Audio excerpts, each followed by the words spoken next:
Buenas tardes a todos, chicos, perdón por la demora, pero los de cinética se apasionaron.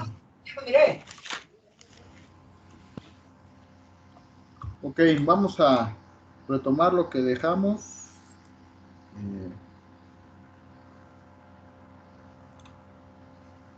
¿Dudas, comentarios?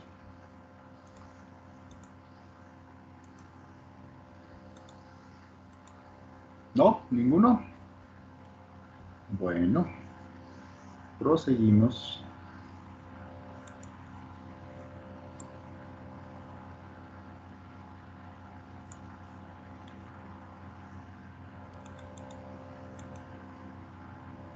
Ok.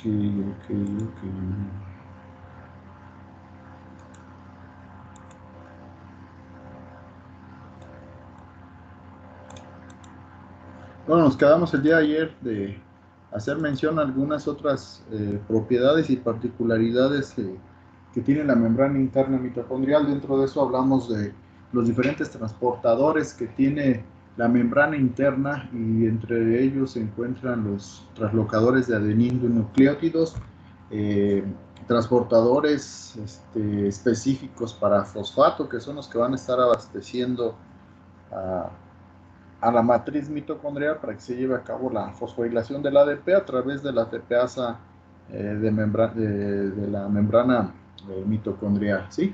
Entonces además de otras muchas proteínas que se encargan de traslocar muchas de los metabolitos que hemos visto que son necesarios para reactivar algunas de las vías metabólicas que ya hemos estado revisando. Aquí recordarán ustedes todas las proteínas involucradas en el transporte tanto del malato como el aspartato, que nos forman parte de la lanzadera de malato-aspartato, que lo que hace es reabastecer al citosol del nado oxidado. Ya también lo vimos en la clase pasada, cómo la segunda lanzadera que estuvimos viendo, que es la lanzadera del glicerol 3-fosfato, que lo que hace es transportar esa energía que es obtenida del NAD reducido, que proviene de la glucólisis. Y recordando cuál es el punto principal de estas vías de lanzadera en células de mamífero, principalmente en células vegetales, que es la de la regeneración del NAD oxidado, y bueno, aprovechar esa energía a través de los diferentes complejos de la cadena transportadora de electrones para que lleven a cabo ese transporte electrónico sincronizado y permita que se lleve a cabo la síntesis de ATP. Hay que mencionar que, por ejemplo, algunas células, principalmente de mamíferos y particularmente de mamíferos que tienen la capacidad de hibernar, como los osos polares, focas, etc., dentro de sus membranas internas mitocondriales tienen una proteína desacopladora. Esa proteína desacopladora, su principal función, como lo dice, es desacoplar ese transporte electrónico para que no se lleve a cabo esa fosforilación oxidativa acoplada. ¿Desacoplan qué? Pues la síntesis de ATP, de tal manera que este gradiente de protones que ellos generan perdón, es aprovechado, pero para la generación de calor. Y esa es la capacidad que tienen muchos de los animales, ¿cómo se llama? Muchos de los animales que hibernan tienen esa capacidad de generar calor y resistir esas bajas temperaturas. ¿Hasta aquí alguna duda, chicos?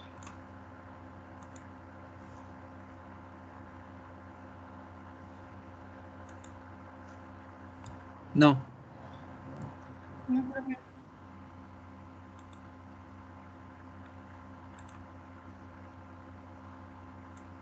A ver, León, ¿ya estuvo? Gracias, profe. Sí, es que me decía que solo los que estaban presentando lo podían habilitar. Muchas gracias.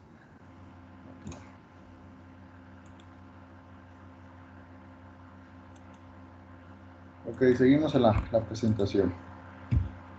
Bueno, entonces hasta aquí ya retomando todo lo que hemos estado revisando, pues vaya, completamos todo lo que es el metabolismo primario de aeróbico, que lleva generalmente todas las células eucariontes, ya sea vegetales o animales, y ya lo dividimos, lo disectamos y lo revisamos puntualmente en las 3 vías metabólicas que hemos estado revisando en el transcurso de estas, vaya, 3 unidades, lo que vendría siendo la glucólisis. Ya vieron, revisamos, puntualizamos todos los sitios de control regulatorio a través de modulación alostérica. Vimos los principales enzimas que juegan un papel importante en la regulación de cada una de las vías, cómo se regula positivamente o negativamente. Vimos el ciclo de Krebs, también cuáles son los sitios de regulación. Vimos las diferentes moléculas que participan, que se generan, que nos van a ayudar a generar esa energía en forma de ATP. Al igual, estamos revisando ahorita todo lo que es la fosforilación oxidativa a nivel de la cadena respiratoria, básicamente de células de mamíferos, ¿sí? Y bueno, un poquito también de levaduras, tienen alguna semejanza, analogía con, con, con las células eucariotas animales. ¿Sí?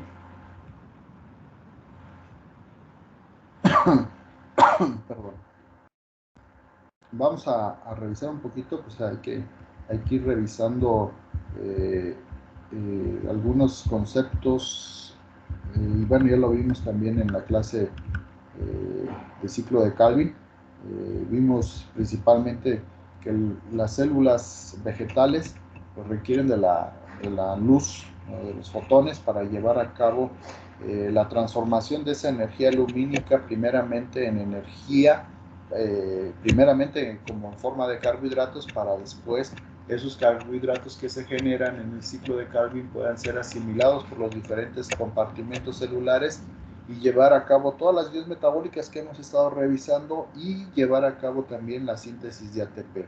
¿Sí? Eh, ya lo revisaron, lo comentaron en las reacciones luminosas, pues hay la hidrólisis del agua, gracias a la acción de los fotones de la luz, se genera el NADPH, y a través de este NADPH pues se va a llevar a cabo la asimilación, o bueno, más bien se lleva a cabo la asimilación del carbono para formar los carbohidratos que son necesarios pues para todas las demás vías metabólicas que se están revisando. Ya vimos la compartimentalización, donde se lleva a cabo este tipo de reacciones en los tilacoides. También estos tienen bueno, los cloroplastos tienen una membrana externa e interna. Tenemos los tilacoides, tenemos las granas, los estromas, que son todos los diferentes compartimentos celulares de los cloroplastos que van a llevar a cabo estas reacciones, tanto de la fase lumínica o oscura, dependiendo de dónde estemos hablando.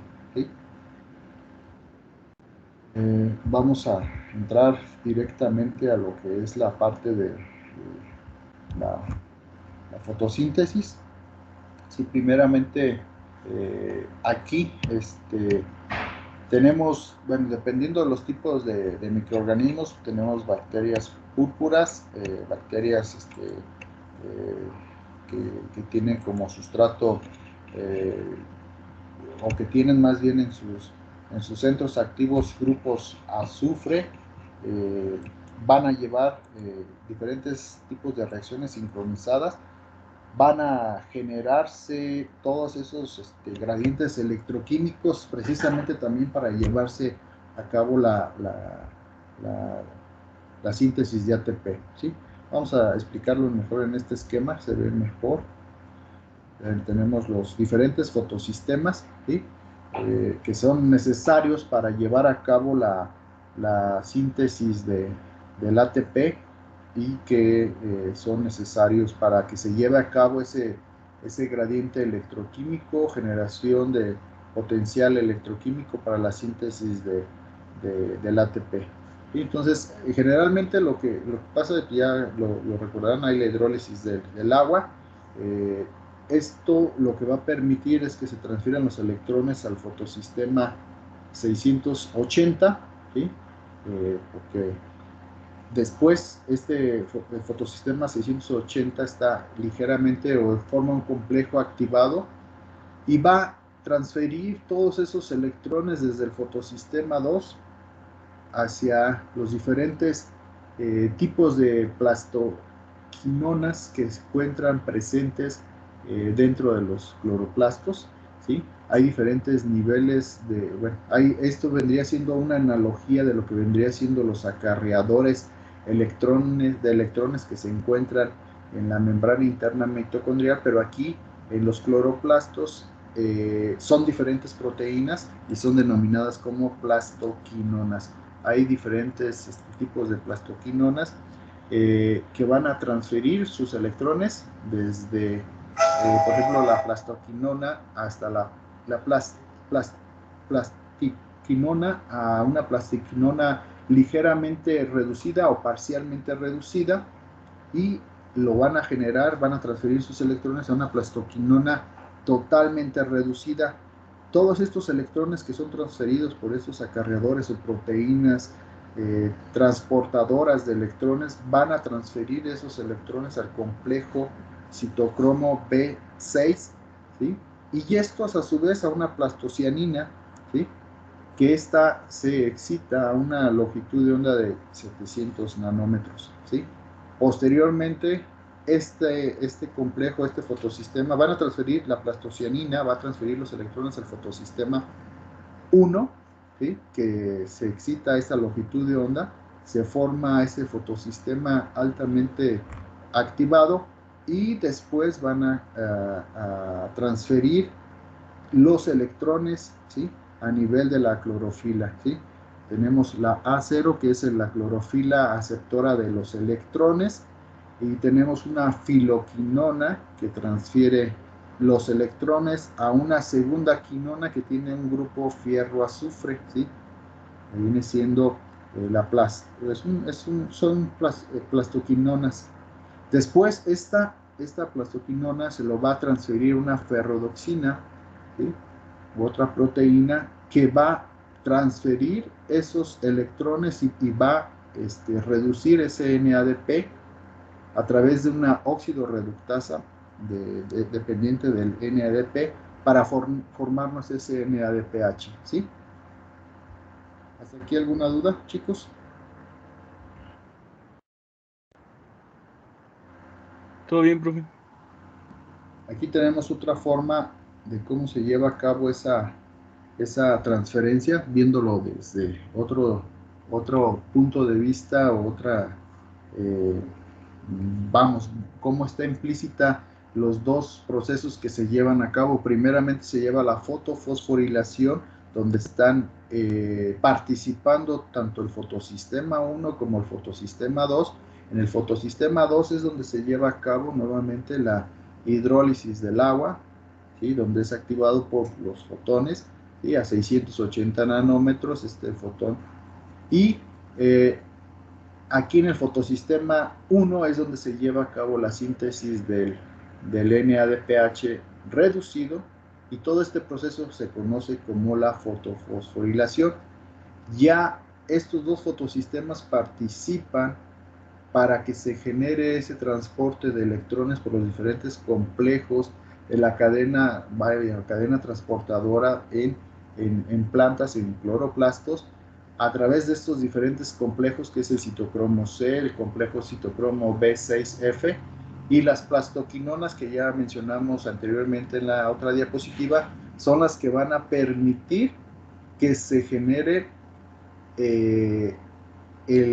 más bien que se oxide este NADH que viene para que se genere el gradiente electroquímico, ¿sí? El gradiente electroquímico que es necesario para la síntesis de ATP. Y en este complejo citocromo C A3, que es el último complejo, es donde se lleva a cabo la reducción del agua, del oxígeno, perdón, para formar agua, y este gradiente electroquímico es aprovechado para que se lleve a cabo la síntesis de ATP, pero en los cloroplastos, en plantas, ¿sí?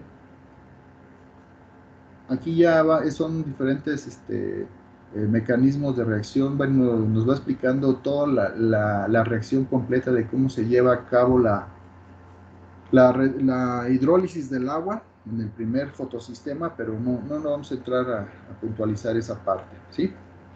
Aquí vamos a ver cómo se encuentra desplazados o más bien inmersos todos esos complejos que acabamos de mencionar. En las dos láminas anteriores tenemos las membranas tilacoides, ¿sí?, que se encuentran aquí en esta parte. Son las membranas tilacoides donde tenemos embebidos los diferentes fotosistemas y los diferentes complejos de la cadena transportadora de electrones, pero de los cloroplastos. Nuevamente, retomando, en el fotosistema 2 se lleva la hidrólisis del agua, se forma el oxígeno más protones, que también son utilizados para generar ese gradiente electroquímico que se forma en el lumen del tilacoide, ¿sí?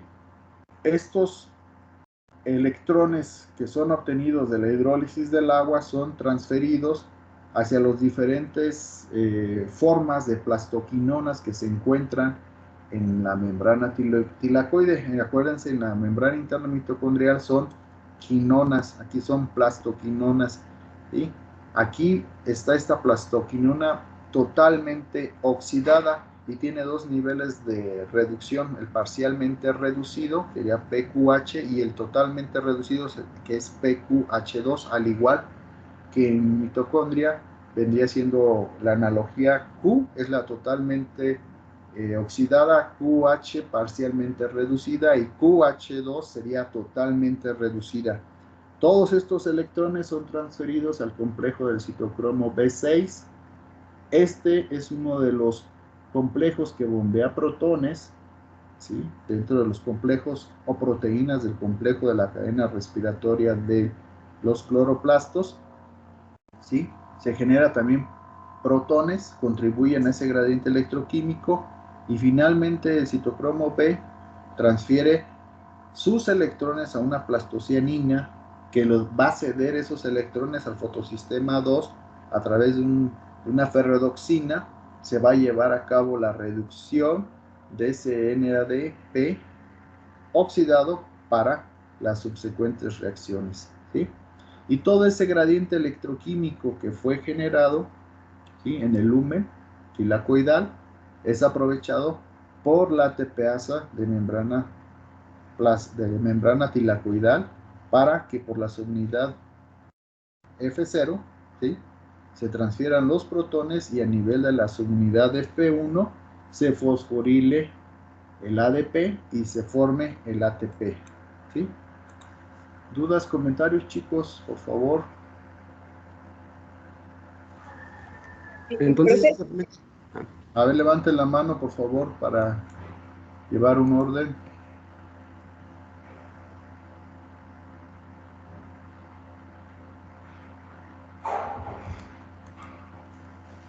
No veo ninguna mano levantada. Ok, Arlet, ahora sí. Solamente que si me podía repetir lo de qué pasaba en el F0, ¿es similar a lo de lo que hacía la ATP sintasa? Sí, es semejante, Arlet. Déjame mostrarte.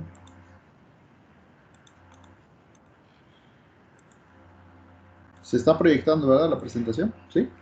Sí, profe. Aquí la única diferencia es el compartimento donde se lleva a cabo todo el transporte electrónico, se hace en el tilacoide, ¿sí? A diferencia de las células de mamíferos, de eucariotes, ¿sí? Por ejemplo, se lleva en la mitocondria todo el transporte de electrones y la generación de ese gradiente electroquímico para que se lleve a cabo la síntesis del ATP. Aquí en En cloroplasto se lleva a nivel de la membrana tilacoidal, perdón, y dentro de esa membrana del tilacoide se encuentran embebidos todos los complejos de la cadena transportadora de electrones ¿cómo se llama? De los cloroplastos. Aquí está a nivel el estroma, ¿sí? Todo la síntesis del ATP se lleva en el estroma, ¿sí? Aquí tenemos la membrana tilacoidal donde se encuentran las proteínas y al igual que en mitocondria, pero aquí el gradiente electroquímico se forma en el lumen del tilacoide, hacia el estroma se lleva la síntesis de ATP, al igual en mitocondria de mamífero, la síntesis de ATP se hace en la subunidad F1, donde se lleva a cabo la fosforilación del ADP, que aprovecha ese gradiente electroquímico que se generó en el lumen, donde se transportan todos los protones a nivel de la subunidad F0. Es semejante, lo único que cambia es la compartimentalización y el orgánulo, dependiendo si hablamos de una célula de mamífero o de una planta. En este caso, pues estamos viendo la fotosíntesis, ¿sí? No sé si quede más claro, Arlet. Sí, profe. Gracias.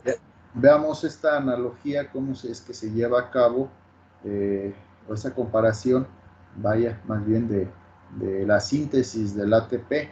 En mitocondria, aquí tenemos la mitocondria, pues tenemos las membranas externas, la membrana interna que forma esas crestas. Aquí representa los diferentes complejos de la cadena transportadora de electrones, ¿sí? Y está hablando que esto es la matriz mitocondrial, esto, ¿sí? Y en la matriz mitocondrial tenemos el bombeo de los protones gracias a los diferentes complejos de la cadena transportadora de electrones que generan ese gradiente electroquímico que es asimilado por la subunidad de F0 y en la subunidad de F1 se lleva la síntesis de ATP, ¿sí? En el cloroplasto lo acabamos de ver, estamos a nivel del cloroplasto, estamos en el estroma, ¿sí? Esto vendría siendo el estroma y esto vendría siendo el tilacoide. Dentro del tilacoide, de la membrana tilacoidal, se encuentran los diferentes acarreadores o complejos de la cadena transportadora de electrones. Esto vendría siendo el lumen o la matriz del lumen, ¿sí? ¿Sí? Donde se lleva a cabo del estroma hacia el lumen, se genera el gradiente electroquímico y hacia afuera en el estroma se lleva a cabo la síntesis de ATP. En la bacteria pues no tenemos organelos, simplemente tenemos la pared celular, la membrana plasmática. A nivel de la membrana plasmática se encuentran los diferentes complejos de esa cadena transportadora de electrones. En el citosol se genera ese gradiente electroquímico. ¿Hacia dónde? Hacia este espacio intermembranal, y es donde se encuentra embebida la ATPasa, pero la síntesis de ATP se hace hacia el citosol, ¿sí? Esas son las diferencias en los diferentes microorganismos en cuanto a dónde se encuentra localizada todos los complejos de la cadena transportadora de electrones y dónde se encuentra o dónde se lleva a cabo la fosforilación del ADP, ¿sí? No sé si quede más claro con esta diapositiva, Arlet. Sí, profe. Gracias.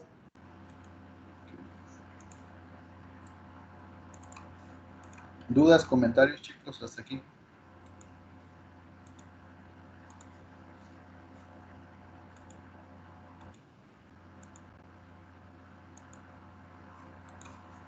Ok, déjenme, voy a proyectar otra presentación.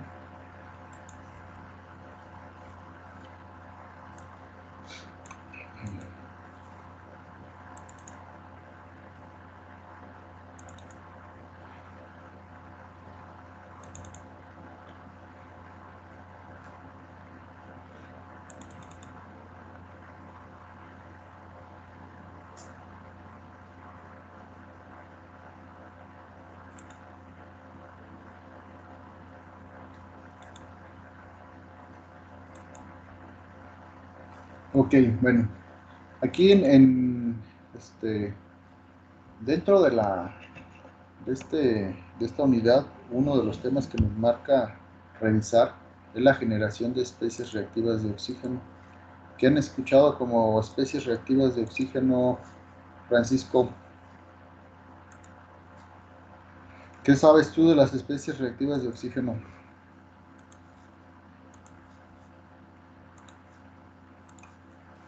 Pues por el momento no. ¿Cómo que no, Fernando?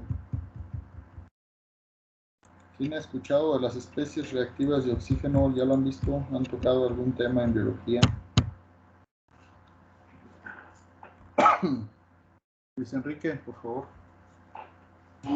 Eh, si no mal recuerdo, se le llamaba las ROS, que incluían pues especies como su nombre lo dice, activas de oxígeno, como son iones, peróxidos, radicales libres, ya sean como también moléculas orgánicas o inorgánicas. A ver, ¿quién más? ¿Quién más puede complementar, corregir parcialmente lo que acaba de decir Luis Enrique León, por favor?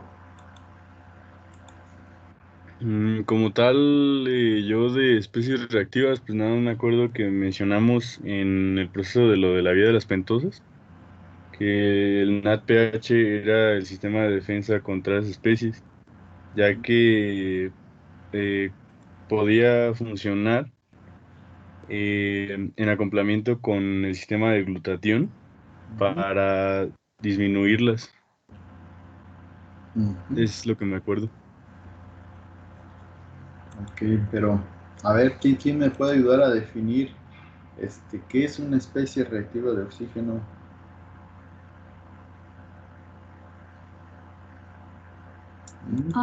¿Yo, profe? A ver, adelante, por favor. Es que no sé si estoy correcto, pero yo me acuerdo que en biología también nos dijeron que eran muy reactivas porque tienen una capa de electrones de valencia no apareados o no apareados.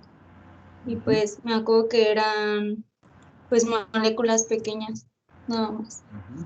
Ok, bueno, ya más o menos vamos creando un poquito más de conocimiento sobre las especies reactivas de oxígeno. ¿Quién más puede comentarme al respecto? A ver, ¿quién puede integrar toda la información? Teresa, por favor. Pues esa de lo del arroz, pues son las formaciones de radicales libres que dañan a las membranas, ¿no? Ok, sí, muy bien. Bueno. Pues bueno, como tal, las especies reactivas de oxígeno pues, son moléculas que derivan, pues, como su nombre lo dice, del oxígeno, ¿sí? ¿Qué característica tienen estas especies reactivas de oxígeno? Algo lo mencionó Cindy, pues que son moléculas que en su último orbital está desapareado, son muy reactivas, muy reactantes, muy perjudiciales, que pueden dismutar fácilmente, ¿sí? Por esa alta capacidad que tienen en su último orbital un electrón desapareado, y pues causan muchos daños perjudiciales a nivel de la mitocondria, que es el principal organelo donde se lleva a cabo la generación de especies reactivas derivadas de oxígeno. También tenemos especies reactivas derivadas del nitrógeno, ¿sí? Pero puntualmente las que afectan más son las de oxígeno. Voy a proyectar una presentación que vamos a hablar un poquito de ellas.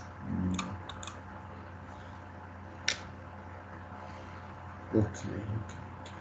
¿Ya se visualiza, chicos? Ya, profe. Sí, profe. Sí, profe. Bueno, hay diferentes factores que pueden llevar a cabo la generación. eh, hay tres tipos de reacciones que se llevan a cabo para que se incremente elevadamente la concentración de especies reactivas de oxígeno, ¿sí? En particular, hay muchos factores que pueden contribuir a la generación de estas especies reactivas. Por ejemplo, la misma luz ultravioleta puede tener la capacidad de hacer la dismutación o transformación o generación de estas especies reactivas de oxígeno. Lo mencionamos hace un momento, principalmente en la mitocondria, es donde se lleva a cabo esta generación de especies reactivas de oxígeno, gracias a la dismutación del oxígeno que puede formar peróxido de hidrógeno e hidroxilo, ¿sí? Estos son las especies reactivas de oxígeno. El peroxinitrito, el óxido nítrico, son especies reactivas derivadas del nitrógeno, ¿sí? Pero también son perjudiciales, ¿sí? Todas ellas pues pueden contribuir y afectar desde entrada a las células a nivel de membrana plasmática, que esto puede incrementar la concentración de especies reactivas en una célula, y también pueden dañar el DNA, pueden dañar su replicación de esta molécula, ¿sí? Entonces, básicamente nos vamos a enfocar a la forma en que se está generando las especies reactivas de oxígeno a nivel de mitocondria, y haremos mención de algunos sistemas que tiene la célula para contrarrestar esas concentraciones elevadas de compuestos oxidantes o especies reactivas, como lo denominan en los libros de texto como aeros, ¿sí? Especies reactivas de oxígeno. Bueno, entonces aquí vemos la estructura química del anión superóxido, la del peróxido de hidrógeno, la de radical hidroxidrilo, ¿sí? Y peroxinitrito, que se forma a partir de oxígeno del anión superóxido y el óxido nítrico, ¿sí?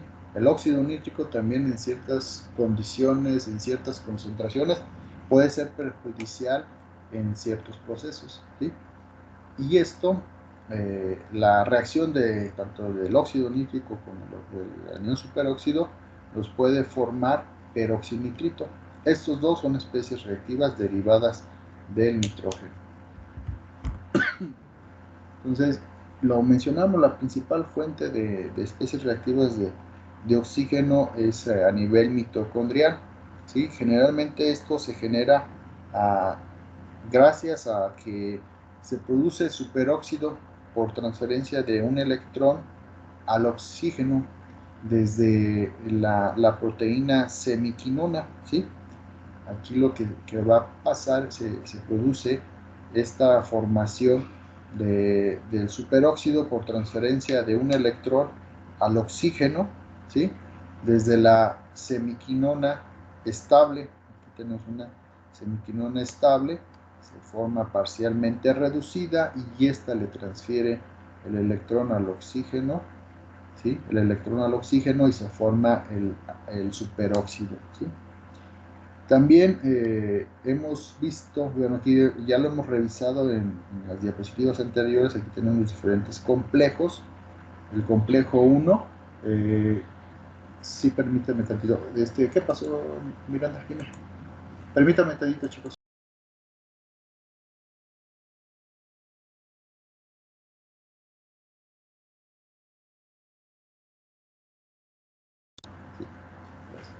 Sí, perdón. Ok, estábamos acá. Tenemos los diferentes complejos, ¿sí? Y la generación de ese superóxido es a nivel de las quinonas totalmente oxidada, parcialmente reducida. Sí, es a este nivel de la semiquinona parcialmente reducida que va a transferir el electrón al oxígeno, y donde se forma este superóxido, ¿sí?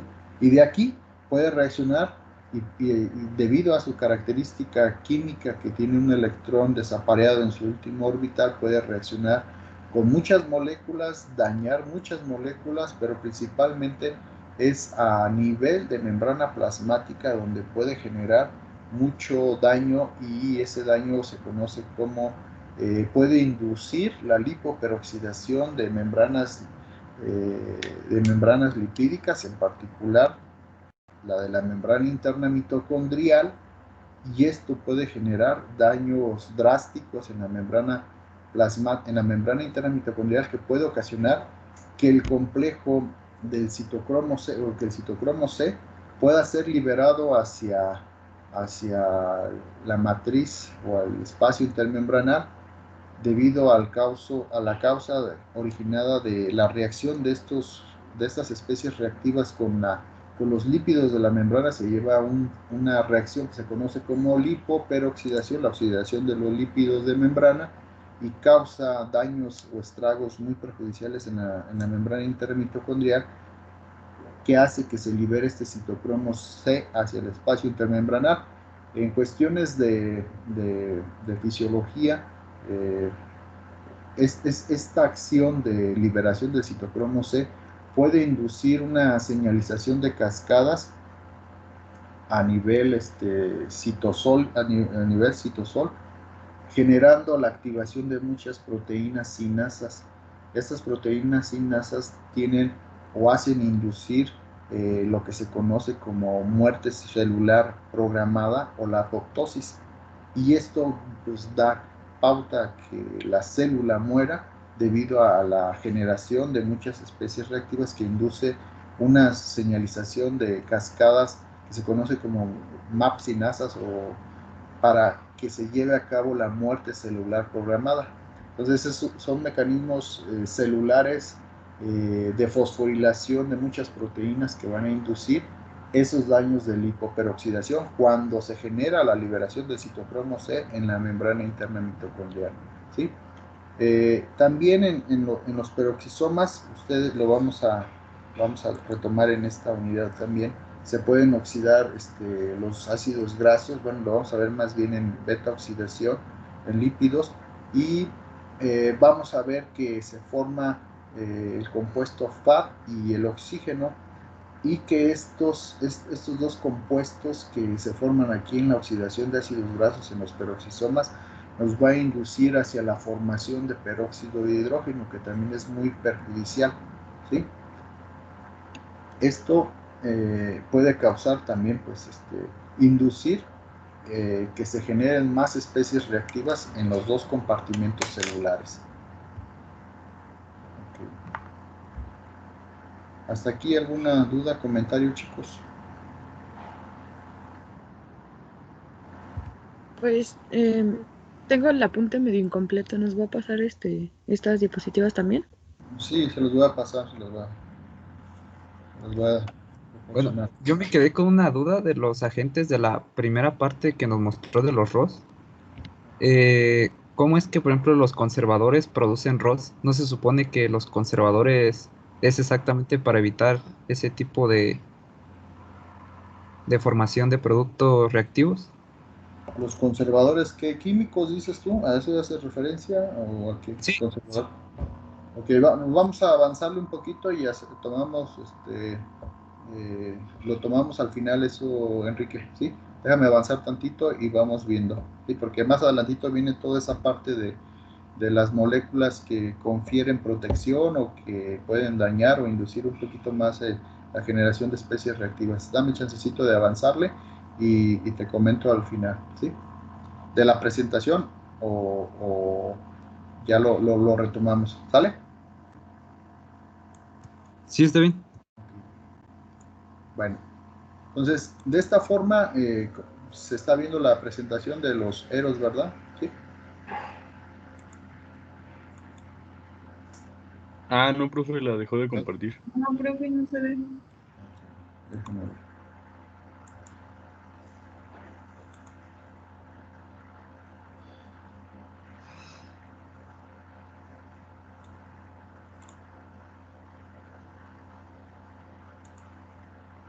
Ahora sí. Sí, profe, ahora sí.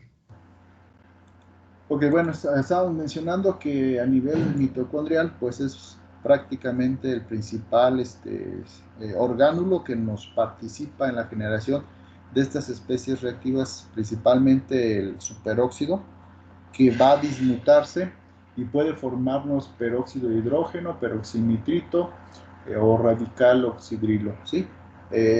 Retomamos, en los peroxisemas también se puede generar peróxido de hidrógeno gracias a la reacción de la oxidación de los ácidos grasos, que lo veremos en su momento. Juegan un papel muy importante en la generación de FAD reducido, NAD reducido, acetilcoenzima A, pero en particular el FAD reducido en reacción con el oxígeno pueden formar peróxido de hidrógeno, lo vamos a ver un poquito más adelante. Y bueno, son dos de los compartimentos celulares que contribuyen y participan en la generación de especies reactivas de oxígeno en nuestro cuerpo, ¿sí? A nivel hablando de otras bacterias, pues se da esta generación de eros, principalmente cuando se encuentra el cuerpo contra alguna infección bacteriana, también se puede generar una explosión excesiva de las especies reactivas de oxígeno, ¿sí? Aquí lo que ocurre, por ejemplo, los fagocitos van a producir y liberan muchos radicales libres, generalmente para matar a todas las bacterias invasoras, sobre todo en algunas infecciones prolongadas. Los fagocitos tienden a morir, liberando esas especies reactivas de oxígeno y afectan a todas las células que se encuentran cerca, alrededor o vecinas, ¿sí? De esta forma también puede ser una forma en la cual tienden hacia excretar estas especies reactivas de oxígeno para tratar de disminuir esa infección bacteriana, ¿sí? Mencionábamos hace un momento algunas de las consecuencias de la generación de especies reactivas. No es uno de los principales causas o motivos que puede llevar a cabo o la formación de esas especies reactivas es la peroxidación lipídica. Aquí principalmente el radical hidroxilo es el que va a dañar las membranas, lo que va a causar que se comiencen a oxidar esos ácidos grasos y genera como una reacción en cadena, ¿sí? También las especies reactivas de oxígeno puede dañar a los ácidos nucleicos, lo que promueve la ruptura de la cadena de polinucleótidos y cambia estructuras de las bases del ADN, ¿sí? Por ejemplo, algunas de las bases que pueden ser cambiadas por la generación o presencia de especies reactivas es, por ejemplo, estas purinas, por ejemplo, la adenina y guanina pueden ser intercambiadas o sustituidas por glicol de timidina y el 8-oxo hidrodesoxiguanosina, que son las moléculas respectivamente que sustituyen estas dos bases púricas dentro de la replicación del ADN, que ocasiona que no se puedan aparear correctamente todas las bases, y lo que va a generar pues son cambios en la secuencia nucleótida, y eso causa pues daños irreversibles sobre esa proteína que se pretende generar o que pueda traducir ese DNA, ¿sí? Y esto pues también genera daño tisular. Bueno, está pésima esa diapositiva y no la voy a borrar. Vamos a hablar de algunos sistemas antioxidantes que permiten que nuestro organismo o algunas células puedan disminuir esa concentración elevada de especies reactivas. Nuestro organismo es muy sabio e inteligente y ha generado sistemas enzimáticos que permiten disminuir esas concentraciones elevadas de especies reactivas. Y la primera línea o el primer sistema que se ha generado son las enzimas. La primera enzima es la superóxido dismutasa. Esta enzima es dependiente de un cofactor que es el zinc. Lo que va a hacer es dismutar, cambiar anión superóxido, ¿sí? en algo menos agresivo, ligeramente, porque también el peróxido de hidrógeno puede ser un poco perjudicial, y esto en la reacción que lleva a cabo la superóxido dismutasa es dismutar el superóxido hacia oxígeno y peróxido de hidrógeno. Y a su vez es una reacción acoplada enzimáticamente.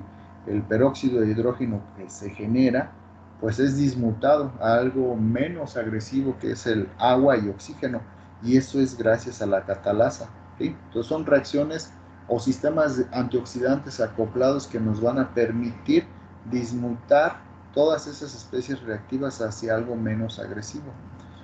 Otro sistema pues son las peroxidasas, ¿sí? Además de que tenemos estos sistemas, lo que van a hacer es dismutar este peróxido de hidrógeno gracias a la glutatión peroxidasa, que es la enzima que va a generar ese cambio o esa dismutación del peróxido de hidrógeno a molécula de agua, ¿sí? Hay muchas moléculas que se les ha dado o conferido propiedades antioxidantes. Podemos mencionar el sistema acoplado del glutatión, que ya lo vimos, que va acoplado con la generación del NADPH que se forma en el vía de las pentosas para dismutar especies reactivas de oxígeno. Tenemos reportado en la bibliografía que las vitaminas C, A, E y el ácido úrico ayudan o contribuyen también a la disminución de estas especies reactivas, ¿sí? Que lo que hacen pues es disminuir, quelan todos esos compuestos que están altamente inestables, reactivos. Lo que hace es aparearlos, quencharlos, como son los términos que se aplican en este tipo de reacciones, los hacen más estables. ¿Para qué? Para que ya no estén reaccionando y generando más especies reactivas secundarias, ¿sí? Eso es lo que hacen este tipo de moléculas antioxidantes. Bueno, aquí están todas las estructuras químicas de estos compuestos que mencionamos. Vamos a puntualizar, por ejemplo, el ácido úrico principalmente tiene su capacidad antioxidante por unirse al peroxinitrito y hacerlo más estable, ¿sí? El tocoferol es una familia de los compuestos de la vitamina E y es un principal compuesto antioxidante liposoluble que va a disminuir el daño de membrana, actuando y donando ese hidroxilo al radical peroxilo. Los flavonoides son compuestos que se encuentran generalmente en plantas, ¿sí? Y actúan inhibiendo las enzimas que pueden generar los radicales libres, y lo que hacen es captar, quencharlos, atraparlos, que ya no tengan esa capacidad de reaccionar debido a su estructura química, ¿sí? Bueno, también los ácidos fenólicos también tienen capacidad de aparear esas especies reactivas de oxígeno. Dentro de los principales se encuentran el ácido vanílico, el cumárico y el parahidroxibenzoico, etcétera, ¿sí? El ácido ascórbico también es un compuesto antioxidante, es hidrosoluble y generalmente su capacidad de conversión hacia ácido de hidroascórbico es un agente reductor y puede reducir especies reactivas principalmente de peróxido de hidrógeno. El glutatión, como ya se había mencionado, es un compuesto antioxidante. Tiene enlaces peptídicos entre el amino de una cisteína, ¿sí? Y también, pues, principalmente puede ser oxidado y por acción de la glutatión reductasa va a regresar a su forma reducida, ¿sí? Hay muchos reportes de antioxidantes naturales. Por ejemplo, hay fuentes de aceites, semillas, sus principales antioxidantes, por mencionar, tocoferoles, resinas de aceite. En la avena y salvado tenemos varios compuestos derivados de la lignina. Tenemos en frutas y vegetales todos los compuestos que acabamos de mencionar, ácido ascórbico, flavonoides, dentro de las especies, principalmente hierbas y en todos los test, podemos encontrar compuestos fenólicos. Y dentro de las proteínas e hidrolizados de proteínas tenemos algunos aminoácidos y algunos productos de la reacción de Maillard que pueden favorecer la disminución de especies reactivas. Vamos a dejarle hasta aquí porque sí es mucha teoría que estamos revisando. Retomamos esta presentación y contestamos tu pregunta, Luis Enrique, el día de mañana. Sí, pues prácticamente ya estamos por terminar, ¿vale? No sé si hay algún comentario hasta aquí, hasta el momento. Chicos, ¿duda? Les facilito las presentaciones ya mañana que terminemos de ver todas en la semana. Bueno, no, mañana es miércoles, ya todavía tenemos clases el jueves. ¿Dudas, comentarios, chicos? Todo bien, todo bien. Ok, bueno, los veo el día de mañana. Hasta luego. Bonita tarde. Gracias, profe. Hasta mañana.